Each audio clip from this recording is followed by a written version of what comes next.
योगी आदित्यनाथ के कटमुल्ला वाले बयान पर एक बार फिर सियासी गर्माहट बढ़ चुकी है।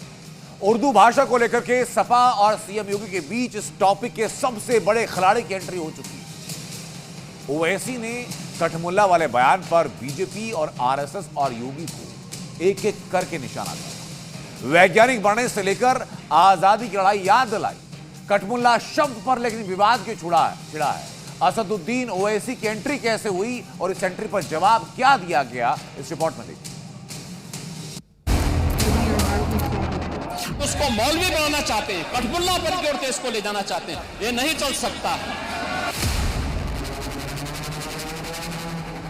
उर्दू से दुश्मनी करना जिद्दोजहद आजादी से दुश्मनी करने के बराबर है।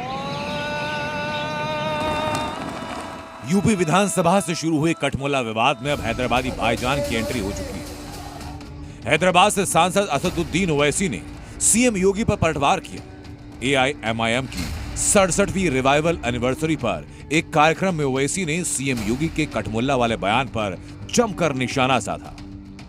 इनको समाज के सामने एक्सपोज करना चाहिए। अपने बच्चों को ये लोग पढ़ाएंगे इंग्लिश स्कूलों में, और दूसरे के बच्चे के लिए अगर वो सुविधा सरकार देना चाहती है तो कहते नहीं उर्दू पढ़ाओ इसको, यानी उसको मौलवी बनाना चाहते हैं, कटमुल्ला पर की ओर देश को ले जाना चाहते हैं, ये नहीं चल सकता। उत्तर प्रदेश के मुख्यमंत्री ने कहा कि उर्दू पढ़ने से कटमुल्ले बनते हैं।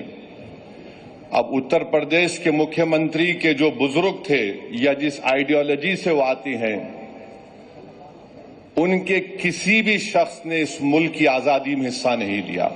ये उत्तर प्रदेश के मुख्यमंत्री को यह भी नहीं मालूम कि उर्दू उत्तर प्रदेश की तहजीब का हिस्सा है। ये उत्तर प्रदेश और आरएसएस बीजेपी के लोगों को नहीं मालूम कि उर्दू को कॉन्स्टिट्यूशन का प्रोटेक्शन है, आइन की हिफाजत उसको मिलती है दीगर जबानों की तरह। दरअसल योगी ने कटमुल्ला वाला बयान सपा की तरफ से उर्दू को विधानसभा की कार्रवाई में शामिल करने की मांग पर दिया। अंग्रेजी करना तो उर्दू भी कर दीजिए, उर्दू क्यों नहीं करते? उर्दू भी तो भाषा है, उर्दू को नहीं करेंगे अंग्रेजी करेंगे। मगर योगी के कटमुल्ला कहने के करीब 10 दिनों के बाद असदुद्दीन ओवैसी इस विवाद को हवा देने उतरे। भोजपुरी में न बोले, अवधि में नहीं है, इसका विरोध है, अंग्रेजी का खंडी में न बोले और उर्दू क्या वकालत कर रहे हैं, एक बड़ी विचित्र बात है।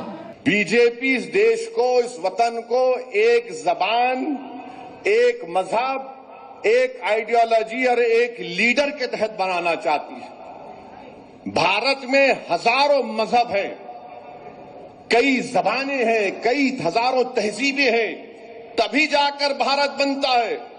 इसीलिए फराग गोरखपुरी ने कहा थे, अक़वाम आलम का लफ्ज इस्तेमाल किया था। अब इनको समझ में आया नहीं मालूम, मगर हमारा काम यह है कि इनको समझाना और इनको बताना कि उर्दू से दुश्मनी करना जिद्दोजहद आजादी से दुश्मनी करने के बराबर है। सिर्फ योगी नहीं बल्कि विश्व हिंदू परिषद के कार्यक्रम में जस्टिस शेखर यादव ने कटमुल्ला शब्द का इस्तेमाल पहले अपने भाषण में किया था। जो कटमुल्ला है जिसे कह लीजिए आप, शब्द गलत है, लेकिन कहने में गुरेज नहीं है, क्योंकि वो देश के लिए घातक है। मामला सुप्रीम कोर्ट तक पहुंचा। ये मामला अभी भी सर्वोच्च अदालत में है। उस समय justice Yadav common civil code समेत कई मुद्दों पर करीब 33 मिनट बोले, लेकिन वायरल हुआ केवल कटमुल्ला, जिसका शाब्दिक अर्थ काठ का मुल्ला। इसके अलावा धार्मिक कट्टरपंथी विचारों के लिए, रूढ़िवादी सोच रखने वालों के लिए मुल्ला, मौलाना, मौलवी इस्लाम में प्रचलित है। धार्मिक शिक्षा देने वालों के लिए, गलत तालीम देने वालों के लिए, अपने दिमाग से सही नहीं सोचने वालों के लिए कुछ लोग मुल्ला शब्द का इस्तेमाल करते हैं। लेकिन सबसे पहले इस शब्द का उपयोग किसने किया, इस शब्द का उपयोग कब किया, ये नहीं पता। लेकिन अब ये हिंदी का प्रचलित शब्द है। कुछ लोगों ने अपने हिसाब से शब्द की डेफिनेशन तय की, जिसकी वजह से एक बार फिर कटमुल्ला पर हंगामा है। कटमुल्ला पर की ओर देश को ले जाना चाहते हैं। उर्दू पढ़ना कटमुल्लाओं की तरह मौलाना बनाना की बात है। ब्यूरो रिपोर्ट, जी मीडिया।